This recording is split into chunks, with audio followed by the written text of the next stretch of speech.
want to play heavily around this bottom side, or do you want to unlock your support from the bottom side and have them play a more roaming style? But certainly when we have Abel here, who's going to be going up against another one of the AD carry geniuses, he has been very strong on picks like this Jinx, so I'm not surprised to see them go towards the Thresh Jinx combo here. But looking across the opposite side, the early Sett pickup here coming in for Cube. Cube's been playing a lot of this in solo queue, but to see this priority on it is a bit odd to me. Usually we see something like the jungle or actually another support coming in here. And I've actually been looking at picks like the likes of the Udyr, or especially with the Nocturne and these kind of picks already banned away. Kaisa also just an incredibly solid pick though. Udyr now going to be locked in on the side of OMG. And you'd probably expect an AD carry eyeing up the Aphelios right now, which does do well when things like Kaisa want to jump at you. Yeah, especially when you're looking at the Sett as well, right? You've already kind of paired yourself into sort of dive, short-range composition, so something like an Aphelios just gets so much out of playing against a composition like this. So I'm curious to see now how Ore want to try and swap things around. I feel like you need to lock in a jungler here for yourselves, and the ones that are kind of standing out for me is maybe something like a Xin Zhao that we've seen coming across certainly in North America, and I know Lyric was talking about it pretty extensively yesterday for guys like SOFM, but you're kind of looking at a short range dive composition that you need that follow up from the jungle here as well. Well, the Nautilus comes in. That's one of the very standard picks alongside the Kaisa, so great at setting her up and also a reliable engage tool. But with that Sett now, could be you'd expect it top lane, right? There's potential that it goes to the mid lane. You wouldn't really expect it jungle these days. But now to the bans, Dagda. Which lanes are you expecting to be pinched here? Because certainly perhaps trying to get... Oh, I was going to say top lane, but I guess mid lane bans are going to be the way. Yeah, I think mid lane coming through for RA makes sense. But for OMG, I certainly think we're going to be looking towards the jungle. I think right now, unless you're flexing that Sett to the jungle, which I'd be pretty surprised at for Leyan, I think you can ban away stuff that he's been playing a lot in solo queue, the likes of the Diana, the likes of the Nidalee. And that just means that you're taking away those AP options as well, because FoFo certainly has been playing a lot of these AD mids, which is why we're seeing the Lucian ban. So I think if you can take these picks away, you're going to be in a better spot. But it looks like for OMG, they're just going to start to ban away some of the more comfort picks for FoFo and that Zoe as well. Yeah, we're talking about the AD mids, but at the end of the day, FoFo, Zoe, it's something to behold. So I totally respect just taking that off the board, especially when you've got a rookie mid laner coming in. You don't want to have to deal with FoFo, Zoe on day number 1. No, you definitely don't, but I'd be curious to see now, look, because you're going, okay, well, we're going to ban away the Sylas, the Orianna, the Zoe now as well, so we're already kind of flicking our way right down the list. Like, we have seen a bit of Viktor and Azir coming out still for these control mages, and FoFo has been a really strong Azir player, so maybe they go towards something like that. But it certainly feels when we're looking at their picks that they want to be going in aggressive, they want to be able to make these big plays. So honestly, we could actually see them maybe teeter over towards something like the LeBlanc here that we saw brought out yesterday as well, something that can just play super aggressive and get in with the rest of this composition. Oh, Gwen slipped through our fingers here. I didn't think about the new champions that are available, both Gwen and Viego available to be played, and RA considering the lock-in. We saw FPX play them yesterday and absolutely dominate with both picks. It is going to be that Viego. I'm kind of surprised though, because Lyric brought up a really good point yesterday, is that Viego does really well in the mid lane into melee matchups because he's got that extended range. Against things that, well, especially blind, it feels like you can actually go for a lot of picks that can do quite well against the Viego here. Now, this could also go towards Leyan in the jungle, and we have obviously seen quite a bit of Viego jungle, but it does mean you're a much slower clear in comparison to the Udyr, and your impact on the map is going to be far less. So it means ORA certainly are going to be in the back foot for quite a while, and could get a lot of time to OMG to have these map plays in the early stages, and especially with a composition right now, if they do lock in that Viktor that scales super well, that actually kind of plays into OMG's favor. It could, but on the other side, new champions generally better than old champions, so I say just lock in the Gwen and just give it a go. All right, maybe not, we'll have to see, as they're looking towards a mid lane pick by the looks of things for FoFo. What are you expecting here, Dags?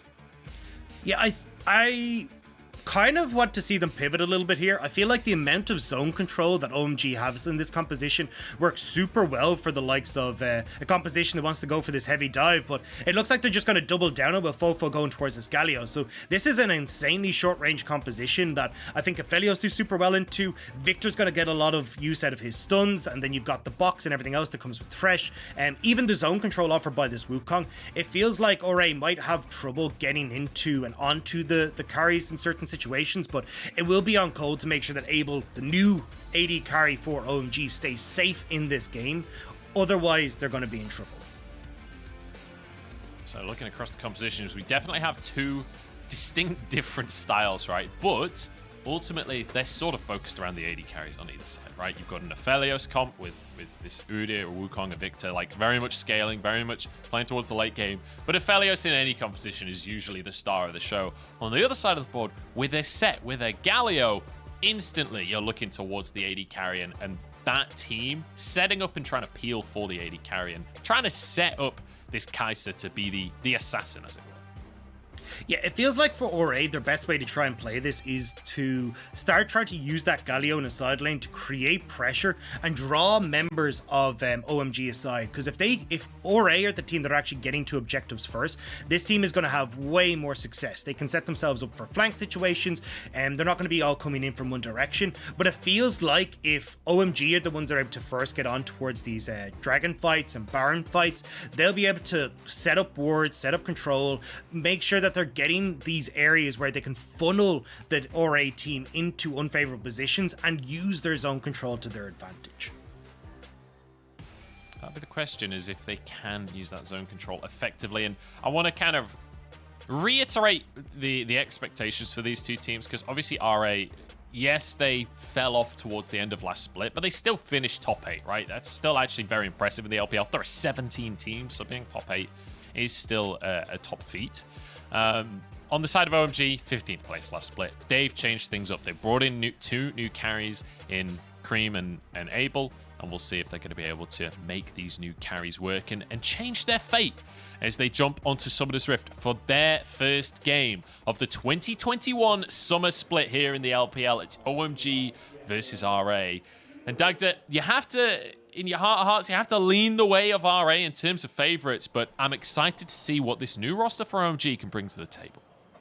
Yeah, I'm excited especially about this bottom lane, right? We already talked about Abel and how strong he is, especially in lane. Now he's got paired with the support that I feel like they can actually work quite well together. And I'm hoping they'll do good as Code actually takes a fair old whack before he gets into lane. But certainly I think when we're looking from kind of the history... Oh, wait, hang on a second. Another hook lands there from Hung with the ISO Q in the brush earlier from iBoy as well. Heavy trades coming out from RA, but actually Abel's doing a really good job to trade this back.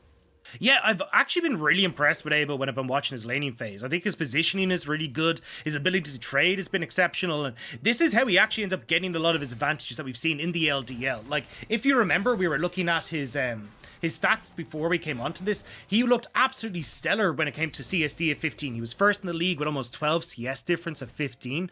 And it's because he's able to go for these super aggressive trades consistently while taking very little punishment back. And I think we're going to start to see a little bit more of this from the OMG bot lane as this series goes on.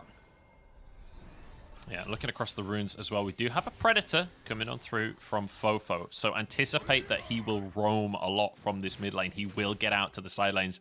And actually both mid laners start with a Dark Seal as well, as Hung goes for an early roam here. What can Creme do about it? Nu's in trouble in the meantime. There's a lot of action. Not many kills yet, but a lot of action going off, Dax. Yeah, I mean, there's a lot of heavy trading across the board. You can see both teams eager to get back into the LPL, but I think overall, like, at least the bot lane going in favor of OMG, but top side, Nu's in trouble because he hasn't been able to crash this wave. Leyan is now passing up. You can see he's going to be forced back. And if I'm Cube here, I just try and hold on to this wave for as long as possible. But actually, he's going to push out, but Nu going to go for the reset anyway, realizing how much trouble he's in. Yeah, the wave slow pushing, although Cube did miss a minion. Terrible form. On his first game back, missing a minion. Disgusting. It is going to be a reset, though. Came through from Hung in the meantime. Obviously, he rotated towards the mid lane. Is going to go for the reset as Aki gets this Scuttle Crab on the bottom side of the map. And look at OMG Moving towards the mid lane here. FoFo is pretty far extended. There's no vision of this play. FoFo is going to be in big trouble here. The stun goes down, gets the knock up, and now FoFo trying to exit top side. Leyan is in that river. Maybe can get some help from his jungler, but Aki's looking to head him off. The rest of the team coming from OMG. How hard are they willing to pull the trigger? In goes one, but he's totally alone. 2v1, and Aki has to get the lantern back out again. Super risky from Aki. There was no need to try and overextend onto that play. You can see already OMG's bot lane had already started to move back down towards that bottom side to catch the wave that shoved in. And honestly, strange play overall. So they don't get the play mid. You've now got the shove coming back in from iBoy and Hong. So they can actually get a nice reset off for themselves here off of this cannon wave push. And they're going to be in great shape with the wave that's going to crash. So I think overall, ORA coming out fairly significantly on top here. And when you've got this opportunity now as ORA, I want to see them start to turn this in towards like things are some of these early dragons and these sort of objective plays, because if you're in a position where you don't actually have to fight for these dragons, you can start to play the map a little bit more, start to look to unlock FoFo to a certain extent as well, and it gives you just more time and more wiggle room as we start to move forward in this game.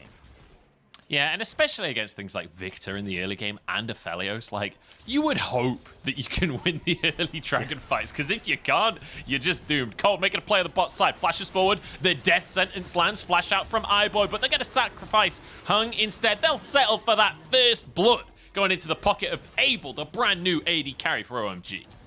And this is what I wanted to see from OMG. Not only does it set up Abel, who's been the mainstay and the big guy that we're talking about for this OMG roster, the upgrade, but it's also playing into the hands of what OMG wants to do. This Aphelios is the key win condition for them right now. If he gets fed and he's able to basically 1v9 the game, it becomes very difficult for ORA because of how short range their composition is. They're not really able to play out of range of this Aphelios. So if that's going to be the case, then OMG are in a great spot, including getting this first dragon.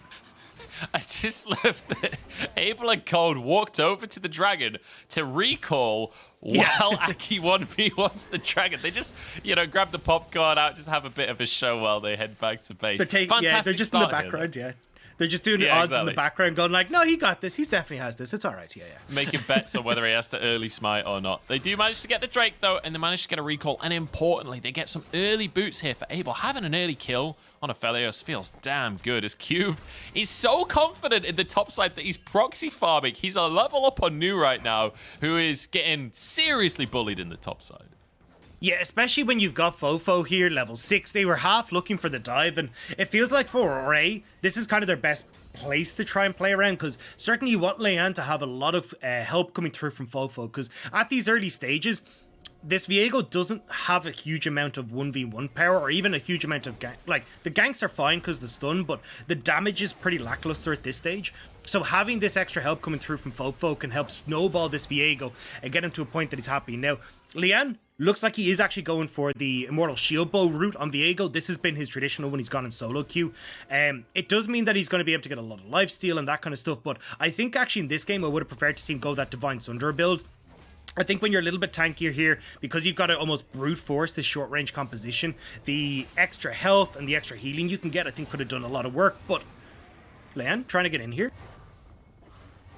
He's making an attempt. It's not going to happen for now, though. But I will say, when we talked about these two junglers in Champ Select, one of the big things we said was, hey, Viego, not that exceptional of a clear speed comparatively to something like the Udyr. But so far, it's actually a CS advantage for Leyan, as you can see, able to grab a plate on that bottom side and shift on out of there. So I'm impressed so far by Leyan and how aggressive he's been on this Viego, but also how he's able to stay in control of the map.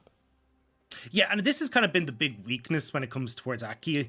Although he goes for these super aggressive plays, oftentimes it ends up kind of hindering himself both in his clear and looking for things that aren't really there. And we saw it in that early stages where he tried to run up river, ends up running into two members of ORA, and this is where the early advantages have come from Leyan. He's able to clear faster, he's able to steal away a couple of camps, and now when he's just got this lead for himself, he's very quickly going to be able to turn this in towards like the likes of Immortal Shield Bow, not really be under too much pressure to fight early right now, and try and scale into the game.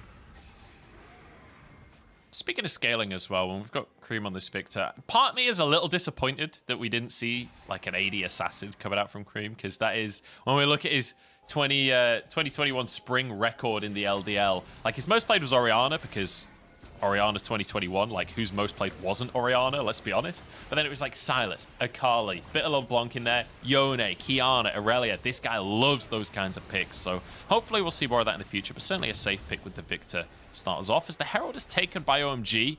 Hung a little late to the party and he won't be able to find an engage. So RA, second objective of the game now that they're just a little late to and won't get their hands on. Yeah, I was surprised to see Ore rotate up. You got the early reset coming through from Abel and Cold, so they just got to that Rift Herald so much faster. And now you're not answering any of the plates on the opposite side, right? So now Aki can go for this clear back into bottom side, and with a plate already missing on that bottom side of the map, they can start to put pressure and try and take that full tower for Abel and setting this Aphelios up even nicer. And honestly, I know we're kind of talking about Leyan potentially scaling into the game. I mean, OMG just scaled so damn well comparatively. And I'm starting to get a little bit worried that ORA aren't being proactive enough, but as I say it, they start to move in towards this top side and bully New. Yeah, this is pretty proactive if you ask me. News and Trouble Showstopper comes in. Aki is here though and maybe can turn the plate around, but the stun just comes in. Aki's the target and he just gets blown apart. Now Leyan jump in and he's turned into the bear man himself, but New turns stealth and actually turns it around. Cube taking some damage. One more tower shot. That's a kill going the way of Creme. This is just a great read from OMG. They were like, hey, look, we are winning so heavily across the map. ORA are going to feel the pressure. They're going to have to make a play, and New gets Creme and Aki up to try and support him. Now, we end up trading 1-for-1. New gets the wave as well, which has been crucial. And honestly, great call coming through from OMG. Beautifully done here by OMG. And as you said, RA finally being proactive. That is a really nice ward by Cold, by the way. To that ward, you have to be very, very precise. He did it in like half a second. Very nicely done. But really, really good to see like RA finally get proactive, but OMG know the answer beautifully. Yeah, and I love this. You can already see, like, Creme has already started to move across. You've already got this control on the top side as well, because Aki's there. Now, unfortunately, Aki does go down, but it's kind of for the greater good, because with how far behind you'd been pushed, if he'd lost both these waves, it would have been an absolute disaster for the OMG top laner. But now, he's actually doing okay, and it feels like OMG are being far more proactive than what we saw in Spring. Like, this is way different to the style of OMG that we saw previously. Beautiful stuff. Aki jumps into the pit. He doesn't have flash. The lantern is there, but control wards exist. Oh, no, he's out. No, he's not out. I guess an auto followed him. I'm not sure what happened, but he goes down. It's not pretty. It's not pretty for Aki. I mean, an attempt was made. I don't know if it's the attempt you wanted, though. Like, that dragon was long gone, and for a second dragon, it's not the end of the world. Instead, I would have preferred to see him just kind of hold off, see if he can try and make some plays elsewhere while this is going on, but OMG, unfortunately, not trying to trade the map, and it does mean now, again, Dragon goes their way, Kill goes the way of iBoy, and that's going to be pretty nice for trying to help steady this bottom lane that Abel and Cold were starting to get control of. Yeah, it does feel like that's a small advantage now, or at least a small win in that play for RA. They are a K up, they've got a Drake now, and they're looking to repeat the play up top side. This time there's no mid laner and jungler for New. He's on his own. Does that flash, uses that immediately, uses his ult. Oh, that is a nice knock up onto FoFo. Well played by New to survive.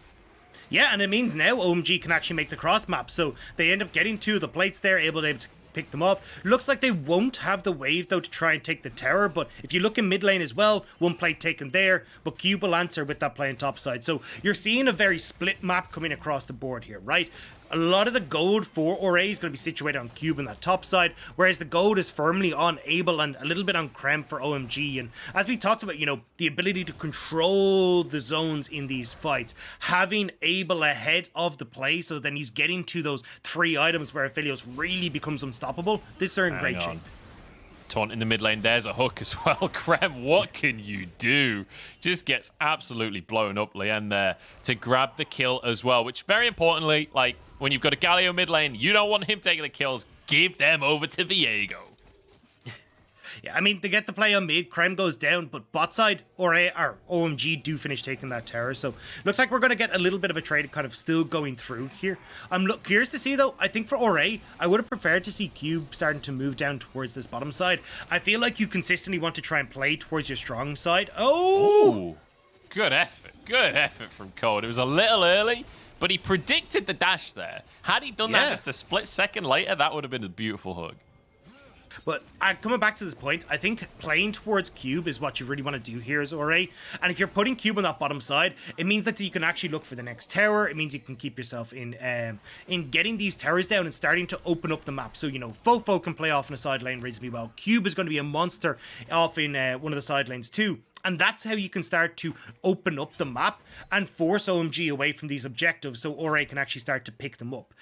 Now, though, it feels like you've kind of just created this long lane where Cube, sure, he can shove this in, but then he's not really in a position to play around the map. And you've also got your strongest member playing towards this top side of the map with Rift Herald about to spawn, and you're not really getting much use out of your TP.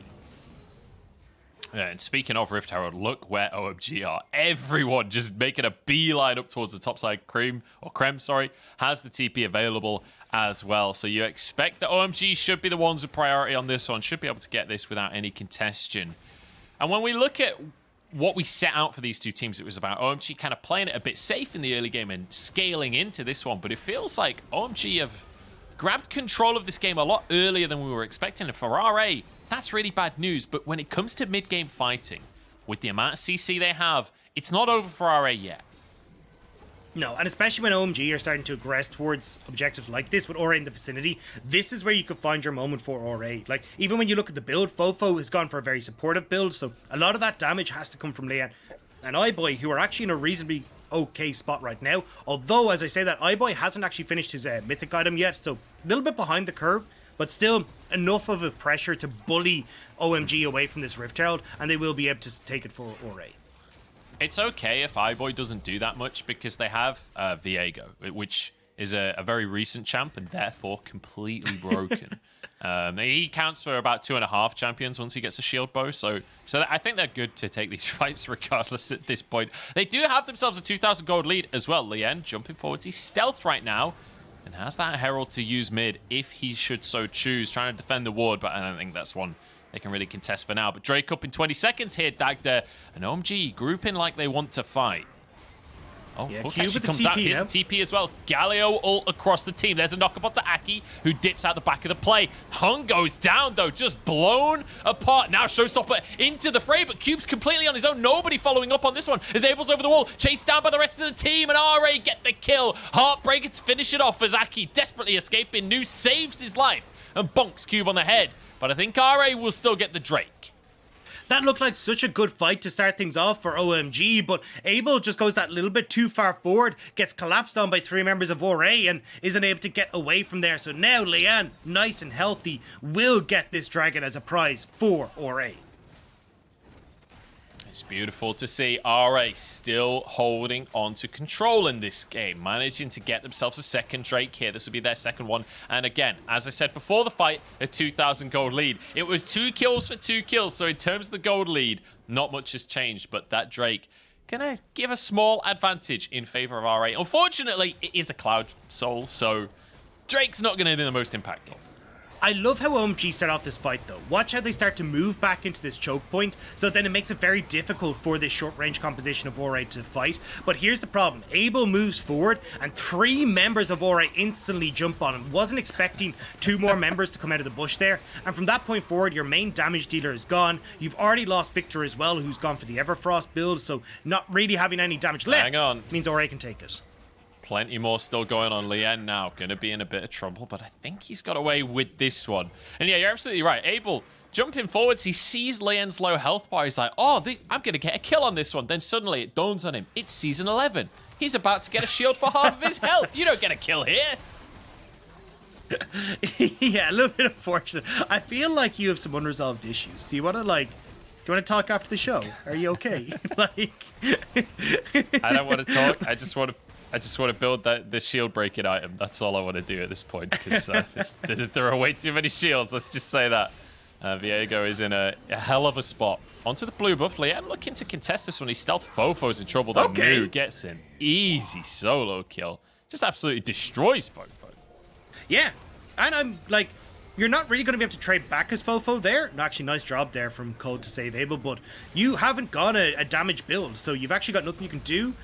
Turret will go down in the mid lane though, as you do get a cheeky Rift Arrow coming in from the backside there. But overall, I mean, you're now got New, who's picking up some gold in the side lane. He's got his Divine Sunderer finish, so he's actually in a really good spot, especially with the 3 kills that he now has. So it's not as easy for Cube to just bully him out. That Divine Sunderer is kind of busted at the moment with the amount of damage that it does to your max health, the amount of healing that you get as well. So I think overall, like, you're kind of in a pretty good spot now again as OMG, and RA, this isn't looking as convincing as it once did. And we got a replay here at the bot side, like, FoFo, he has the Shredder's Reverie, he knows he's got no way of trying to trade this back, and New able to finish him off nice and handily. Yeah, and it has to be said, Wukong, when you get a big item, you can just all in. It's one of those champions that it's like, do you have the stats? If so, great. You can kill just about anyone in the game. And it's one of New's comfort picks. As you say, Divine Sunderer getting buffed. Feels like a perfect storm for New to take over, and that's exactly what he's doing here. But the rest of his team still down in gold. Control still in favor of RA, even if he's able to succeed individually on the top side. Generally speaking, this game is still in favor of RA, and Leyan is the guy to watch. Wasn't sure if he was going to go for that play on towards the Krugs, but Aki should be able to take these. Yeah, so I think the big thing now is trying to see, like, how do we start to look towards these next subjective fights, right? Because although we have OMG doing some good things around the map, they've lost their mid lane tower, and this makes it a lot more difficult for them to try and control the vision around, like, the likes of Dragon and Baron and stuff like that. And for RA, this is wonderful, because as you can see, they're starting to play at this kind of 1-3-1 style, where they shove in the side lanes super far, they start to back away, and they're starting to get deep vision on this bottom side. And for OMG, this is so difficult now to start to push into River, because there's so many different flank angles for the likes of a Predator Galio to come at you, Cube to try and find these nice flank angles, especially when his TP is up. So for OMG, they need to start working towards getting back vision control of their own jungle and seeing if before this dragon spawns in a minute, they can actually get some sort of control in the river as well. To see, 20 minutes on the clock here, and it's 1 minute until another Drake comes up. Now, this wouldn't be a soul for either team, but it would be soul point if RA are able to get this next Drake for themselves, which, again, could increase the pace of the game slightly, because in that 5 minutes, they could get the soul for themselves, and that opens the game towards the Elder Drake. But it does feel like, with it being a Cloud Soul, it's not really that much of an accelerant in this game, let's be honest. I feel like maybe Baron is probably going to be the focus for the two teams as Leyan looks for an opportunity. Straight onto Creme, but has to back away here. Just getting a little bit of damage in. Yeah, he has gone for the Randuin's Omen second, so he's going to be pretty tanky, and when you've got the lifesteal coming off of this Immortal Shield bow as well, he's going to be super difficult to take down, especially for Abel. So I think this is where you're going to see if RA can kind of just brute force their way into these fights. But you can look at what we're talking about, right? OMG have to respect so much that, you know, Cube can come in from a flank angle, Leyan can come in from another angle as well, so they are kind of playing back, not pushing too far forward for fear of how strong this engage from RA could be. And it has to be said, Dagda, that this game so far has actually been a lot closer than I would have expected on paper, right? When we look at this OMG roster last split, and granted they've changed 2 players, but you'd expect the fundamentals to be the same, right? You'd expect them to really struggle. But actually, the laning phases have been much more solid. It feels like they have a clear win condition. They're scaling excellently, and sure, they lose this Drake. They don't have control of the map right now, but as we said before, they will scale into things. So things do feel positive for OMG right now. But RA, kind of sticking to what we saw last split, right? It's all about the teamfights. It's all about trying to blow the enemy team up in a 5v5.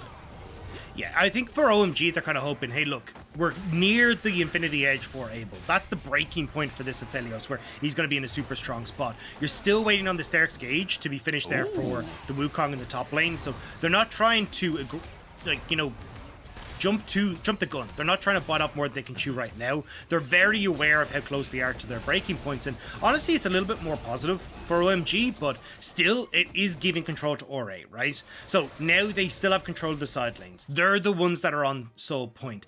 And as well, like, you've got iBoy who's gone for this collector build, so he's in a really strong spot for trying to like assassinate Abel in the back line if anyone else can get on top of him. So say Cube ends up with a nice flank or ends up getting this big showstopper off, it's very easy for iBoy to jump into the back line, assassinate Abel, and then the majority of your damage is down for OMG. So although we are taking positives away from OMG here, it certainly does feel like ORA still have a lot of options and can still play to their strengths here and close this game out. You can see Nu is in the bottom side of the map right now, pushing away. Does have his teleport available because RA are starting to threaten towards this Baron. They're clearing all of the vision and trying to set up a dark spot on the map. You can see FoFo is just hanging around there, trying to move around, trying to clear some more vision himself. And Abel now having to walk up and try and deal with this wave. I feel like RA could actually just start the Baron at this point because they'll have complete vision. If anyone comes and contests, they'll know about it immediately. Blue Trinket going to be used. Scuttle Crab about to die as well.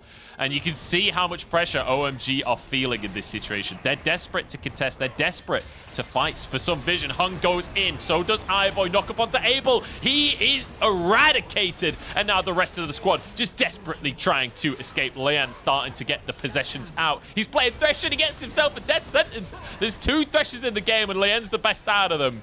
Creme now has to back away from this one. He'll clear the wave, but that should be Baron. And I love the way ORA are playing this. Deny the vision, keep making sure that OMG have to face check you, and that gives you the opportunity to work with your composition. And again, great flank coming through from Hung to make sure that he's able to cook. Of all people, Abel as well. Like when you've got all the members of OMG coming through, you get the jackpot for Hung. That was beautiful by ORA. And I have to say, Dagda, I don't want to be a negative Nancy on his first game, but the positioning from Abel in a couple of these fights, the Dragon fight earlier as well, it's not been that great for him and the team. I think the Dragon fight, I do agree with. I feel like for this one, Aki really should have taken that hook. They knew that they were in a bad spot. They were all trying to back away, and unfortunately it means that because Aki's that little bit faster because he's Udyr, it ends up being Abel who ends up taking that. Maybe you had an opportunity to try and turn that play around if Abel had been able to survive, but when you get the hook onto him, you get that great flank coming through from iBoy as well, plus the ultimate from Hung. There's nowhere you can move. You're just completely done for. All right, Baron started once again for RA. OMG not even close to being able to contest. Nu does have TP available, but the squad isn't here yet. 4k on the health bar. This is just going to go down before the contest even is here. Aki charging in with his Predator, but Baron is taken. RA trying to disengage. The stun is there. Say that. Cube flashes on forwards here. He's now playing Peel. He's just going to stop Nu getting to the back line. The monkey is down. Leyan re-engages the fight. This is an extended brawl here. As Cold now trying to escape. ISO Q from iBoy onto Cold there. And it looks like the fight will be disengaged in the end. I'm surprised RA managed to win that one out.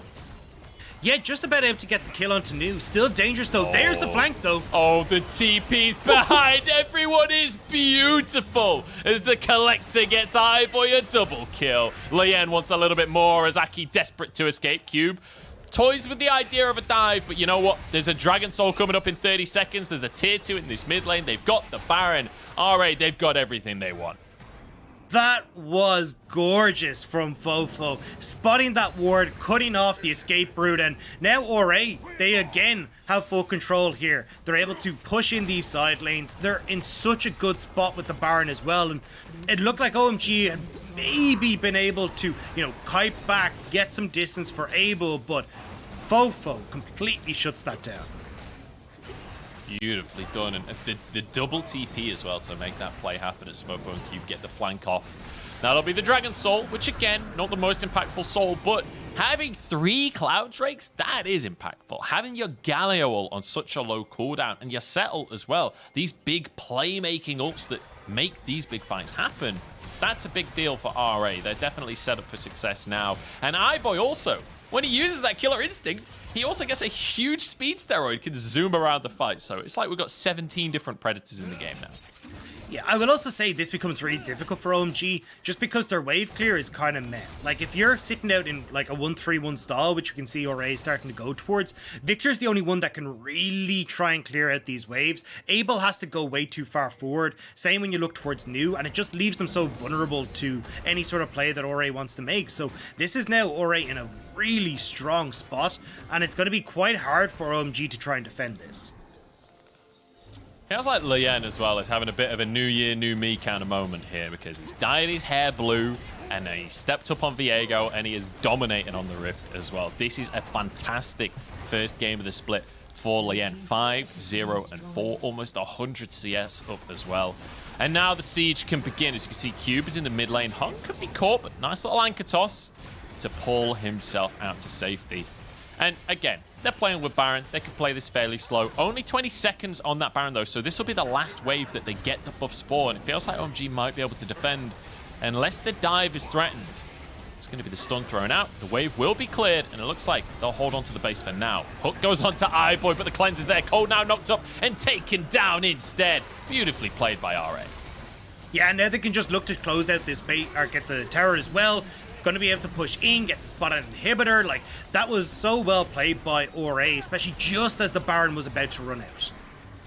And that is, when you look at these two compositions, you wouldn't expect RA to be playing the fight at arm's length, but just playing that beautifully, not even diving, just punishing Cold for the overstep. Now the dive comes on through, but there's a good couple of knockups there. FoFo having to back away, New using a stopwatch and actually gets out to safety. The laser comes through, and the dive is deterred. OMG hold on to the base. Yeah, Ora are playing this so respectfully of Abel. They are more than aware of what this Aphelios is capable of, so they're just trying to play off of cooldowns. It's like, cool, can we get onto a key carry and just burst them out? No? Right, back away. We're not going to be able to follow this. We don't want to give OMG that opportunity to get back into this game, especially, you know, when you've got the bottom inhibitor, you've got 3 minutes until this Elder Dragon's up. You're the ones that are in control. There's no need to try and force the issue. Beautifully done. And now, as you say, I think 9,000 gold lead in favor of RA. It does feel like pretty much everything is going their way. The world is their oyster, or I guess the Rift is their oyster. And iBoy having a really good game on the Kaisa. We talked about how iBoy is one of these players that has really good games, he has really bad games. This is one of his good games. He's on 4 items at this point, and I mean, this team is set up to get him to succeed, right? That's what we said right at the start, and they're doing that beautifully. These flanks that we're seeing from FoFo and Cube to get the CC down, he can just fly in and clean those kills up with the Collector. It's also the way that Ora have been controlling the map, right? Like, it's so hard for OMG to try and face check any of these objectives, and Ora have been doing an amazing job of denying vision and playing around that dark spot of OMG, and now you can see again, right? OMG try and push up even the slightest bit out of their base, and Ora are like swarming all over them trying to see if they can get anyone at all. Now Ora get that top tower, and they're just going to disappear into the darkness again as we start to see these objectives come up, like that Baron in 40 seconds.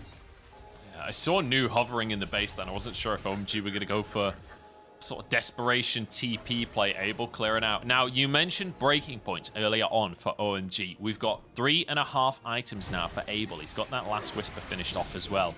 And we've got a Viktor that's getting to the point where you're upgrading all of your abilities, you're getting towards your 3rd item yourself. So, feels like the carries are online for OMG. The only question remaining is the gold lead just too much at this point that waiting for those breakpoints doesn't work anymore?